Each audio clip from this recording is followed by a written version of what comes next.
Il s'est observé et calmé un par un sur toutes les lignes des fronts à territoire des Rutshuru ce jeudi 23 février 2023. Cette confirmation est de la notabilité locale du territoire des Rutshuru. C'est le Mukanda Mbusa. Aucun affrontement n'a été signalé sur toutes les lignes des fronts ce jeudi 23 février. Toutefois, il parle de quelques crépitements de balles qui se font attendre depuis cette soirée de ce jeudi dans certaines entités du territoire des Rutshuru. Cette notabilité locale pense qu'il s'agirait d'un échange de tirs entre certaines autodéfenses et les terroristes du M23. Aimé Mukanda Mbusa est en direct de Afro Info 43. Aimé Mukanda Mbusa, bonsoir. Bonsoir, chers journalistes. Voilà, cette soirée, nous sommes le 23 février 2023, c'est jeudi. À Rutshuru, vous êtes notable. Est-ce que vous pouvez nous dire quelle a été la situation sécuritaire toute la journée de ce jeudi? Après les affrontements aux alentours de Mushaki et Kilolirwe, à quelques kilomètres de la cité de Sake, c'était hier. Aujourd'hui, il s'est une accalmie sur toutes les lignes de front. Ce que nous pouvons signaler que à Kichanga, à Mushaki, à Kilolirwe et même à Kishiche, dans le groupement de Binza, il y a eu de l'accalmie toute la journée d'aujourd'hui. Sauf à cette heure où je vous parle, nous sommes 21h.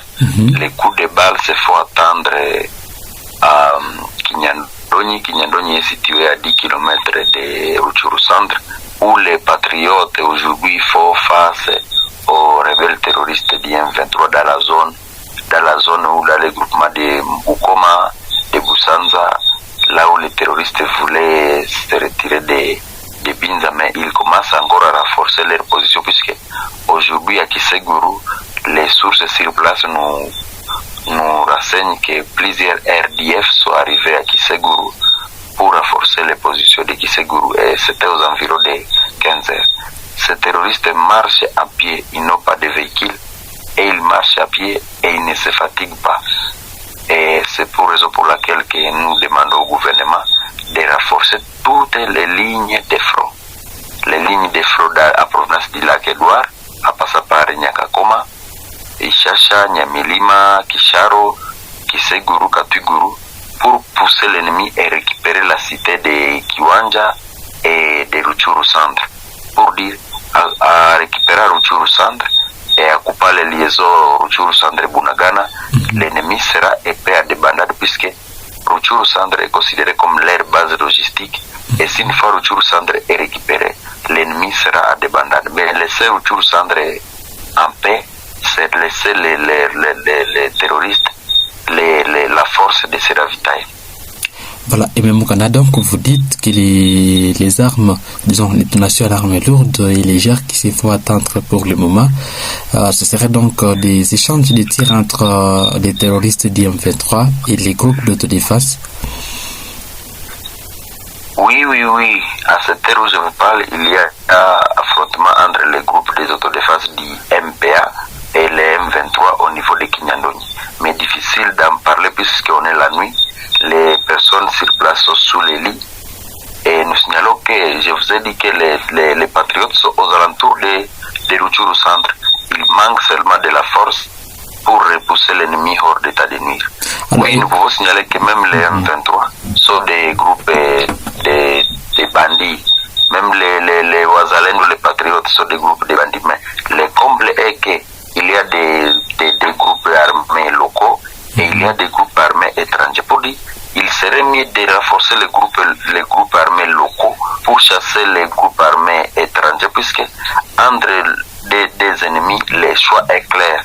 On devrait d'abord chasser le RDF, qui est l'armée rwandaise qui est venue nous agresser, et les repousser hors d'état de nuire, quelle que soit la force d'où il viendra. Si les Wazalendo, si les patriotes sont prêts à chasser l'ennemi, pourquoi les priver?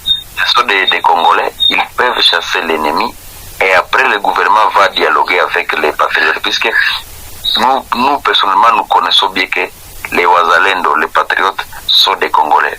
Mais les M23, c'est l'armée rwandaise, visiblement vit en RDC pour négocier des accords cachés, pour négocier des accords au compte des Blancs, les Blancs qui sont les Européens, les Américains, les Est-Africains, les East Africa Community, les AC, qui veulent venir imposer ce qu'a dit le président de la République à signer des accords cachés pour piller nos minerais, pour piller nos ressources minières à l'est de la RDC et les revendre à leur nom ou à moins cher à l'Europe.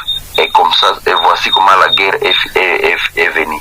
Cette guerre, je le dis souvent, c'est une guerre qui est purement économique. Et nous voudrions voir la SADC, nous voudrions voir l'Union africaine, nous voudrions voir la Russie qui est pays ami aujourd'hui avec la RDC, la Chine qui se fait pays ami malgré les agendas cachés.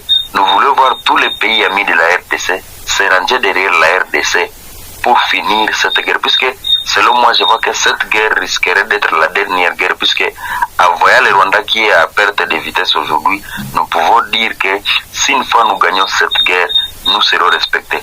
Avec l'achat de 9 drones à Chine que le gouvernement a acheté, avec la levée de l'embargo, l'achat de munitions, la dotation de notre armée, la montée du budget de la RDC à 16 milliards de dollars, nous voudrions voir le gouvernement monter le budget de FRDC même à 3 milliards de dollars pour que nos militaires ne puissent manquer rien dans leur stock, dans leur sac, dans leur budget, pour qu'ils puissent combattre avec courage. Et vous verrez que dans 2 ou 3 jours, le pays va reconquérir tous les villages qui sont aujourd'hui envahis par l'agresseur, puisque nous n'avons pas peur, nous comme population, nous n'avons pas peur. Nous sommes là, nous attendons seulement la décision du gouvernement pour rétablir la paix sur toute l'étendue de la province du Nord Kivu, sur toute l'étendue du territoire de Rutshuru aujourd'hui agressé, sur toute l'étendue de la RDC, puisque ce n'est pas seulement Rutshuru qui est menacé, il y a Beni qui est menacé avec les ADF Nalu, Ituri qui est menacé avec les Codeco et les Mai Mai, aussi de Kivu même, avec les forces burundaises, les forces négatives burundaises qui sont visibles dans le plaine de la Ruzizi, avec les Mai Mai qui sont à Shabunda, les Tuiramwaneho qui sont là dans les Minembwe. Tout ça c'est possible si une fois la levée de l'embargo, comme la levée de l'embargo est là, nous voudrions voir les chefs de l'État renforcer l'armée. Renforcer l'armée, c'est recruter la jeunesse, recruter un bon nombre de la jeunesse, comme par territoire. Les chefs de l'État devraient dire, en territoire de Rutshuru, je voulais avoir 5000 hommes. En territoire de Rubeni, de Lubero, 5000, dans chaque territoire est de nouvelles hommes. Ils devraient déterminer le nombre et non pas dire que c'est volontaire. Non, l'armée, c'est un devoir pour tout le monde. L'armée devrait être même forcée. Les chefs de l'État devraient obliger tout le monde, dont l'âge varie entre 18 et 35 ans, de faire l'armée, de faire la formation militaire obligatoire. Si c'est une année, si c'est 6 mois, obligatoire, mais ceux qui vont rester dans l'armée soit auditionnés volontairement. Mais tout le monde devrait avoir des formations militaires obligatoires et dont l'âge varie entre 18 et 35 ans. Merci Memukanda, c'est-à-dire Audit, qui a pour le moment des affrontements. Maintenant, est-ce que nous pouvons savoir si cette semaine il y a eu des progressions? Est-ce qu'il y a des villages déjà récupérés, soit par des FRDC ou bien ces groupes d'autodéfense? Est-ce qu'ils sont en train de parvenir à récupérer certains villages déjà occupés par les rebelles du M23? Oui, les M23 peut progresser, comme je vous l'ai dit la fois passée, ils ont pu progresser à provenance de Kiaemba, ils ont occupé encore des autres villages en allant vers Mweso. Et ils voulaient déborder vers Mushaki. À Kitakiloliro vers Mushaki, là à Kiloliro, il y a les fermes Espoir appartenant à M. Joseph Kabila. Et après Kiloliro et Mushaki, tout ça c'est une vaste territoire d'où beaucoup de fermes sont là. Il y a des fermes de 10 km, il y a des fermes de combien de kilomètres, tout là sont des fermes. Et visiblement, quand vous arrivez dans ces fermes, vous trouvez que les bergers, ce sont des étrangers. Les étrangers et probablement des militaires rwandais. Et chaque fois, je l'avais encore dénoncé que lorsque la guerre arrivera à Mushaki, lorsque la guerre arrivera à Kiroliro, lorsque la guerre atteindra Masisi, il sera difficile de distinguer les bergers et les militaires M23 puisque apparemment ils se ressemblent. Merci. Eh bien, Mukanda, en tout cas, merci beaucoup. J'aimerais souligner la situation à Jomba. Oui. Aujourd'hui, la situation à Jomba est... À Jomba, plusieurs personnes sont mortes au cours de cette semaine. Il y a eu au moins 5 morts et 6 personnes disparues suite à une probable mouvement des terroristes d'M23 qui cherchent à créer un soi-disant génocide au niveau de Jomba. Le président de la communauté Tutsi a été étranglé et jeté dans la rivière Rutshuru.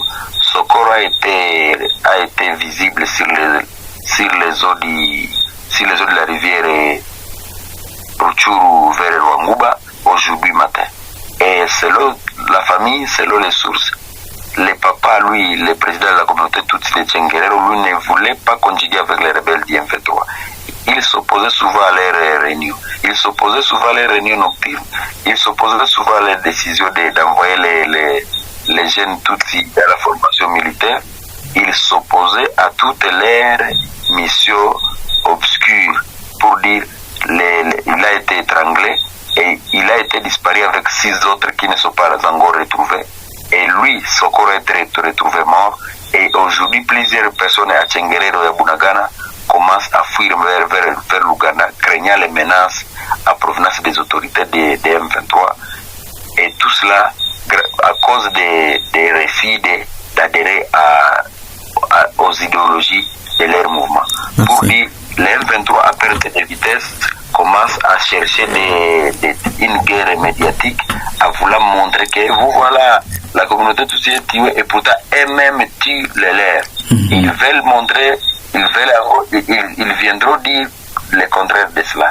Pour dire, nous prenons la communauté internationale à témoin, puisque la communauté internationale semble négliger cette guerre qui risquerait de toucher même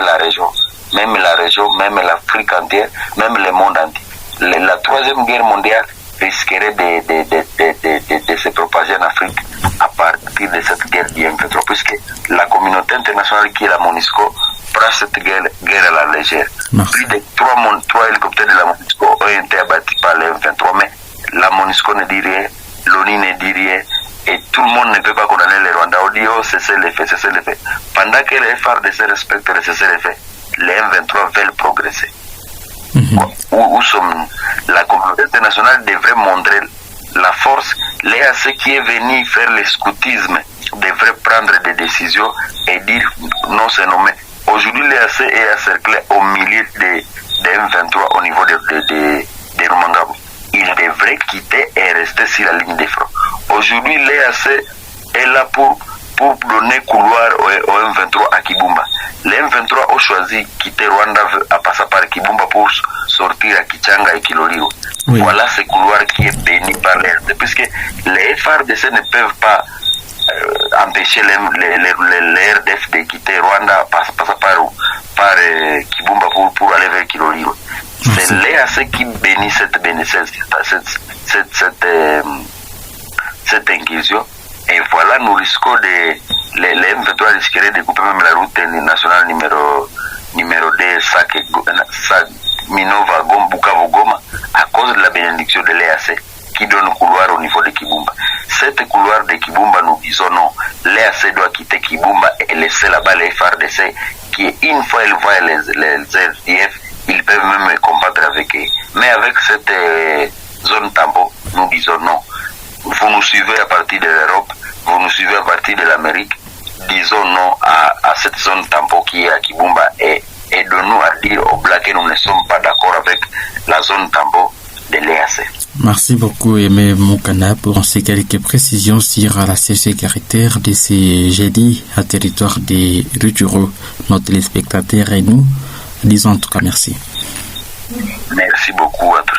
Voilà, c'était là Aimé Mukanda Moussa, l'aide notable à territoire des Rutshuru. Il est revenu sur la globalité de la question sécuritaire qui a vécu ce jeudi 23 février 2023 en territoire des Rutshuru. Madame ici, il parle de quelques coups de balles qui se font jusqu'à attendre cette soirée dans ces territoires et justement un échange de tirs qui serait signalé entre les autodéfenses et les terroristes d'IAM 23. Madame ici, c'est par là que nous arrivons à la fin de cette émission.